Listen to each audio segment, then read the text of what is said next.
আজকে আমি আপনাদের সাথে দারুণ একটা তরকারি শেয়ার করব। পুঁটি মাছের ঝোল আলু দিয়ে সুন্দর একটা ঝোল রান্না করব। তো এখানে আমি পুঁটি মাছগুলো ধুয়ে রেডি করে নিলাম,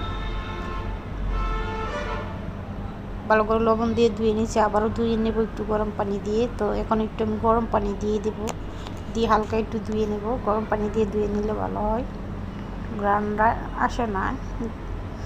যদিও মাছের একটা গ্রান থাকে, এই গ্রানটা চলে যায়। তো এখানে কড়াই বসানোর পর পেঁয়াজ, কাঁচামরিচ এগুলো একটু ভেজে নিয়েছি তেলের মধ্যে। এখন আমি লবণ, মরিচ, হলুদ, ধনিয়ার গুঁড়া দিয়ে মরিচটা কষিয়ে নেব। এখন আমি একটা আলু কেটে দিয়ে দিচ্ছি ভালটি করে।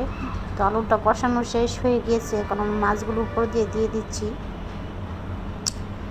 তো এখন মাছগুলো দিয়ে আমি একটু হালকাভাবে আস্তে আস্তে নেড়ে ছেড়ে কষিয়ে নেব।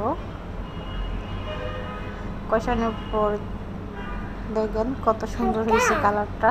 হ্যাঁ, এখন আমি একটু ঝোল দিয়ে দেওয়ার পর ধনিয়া পাতা দিলাম।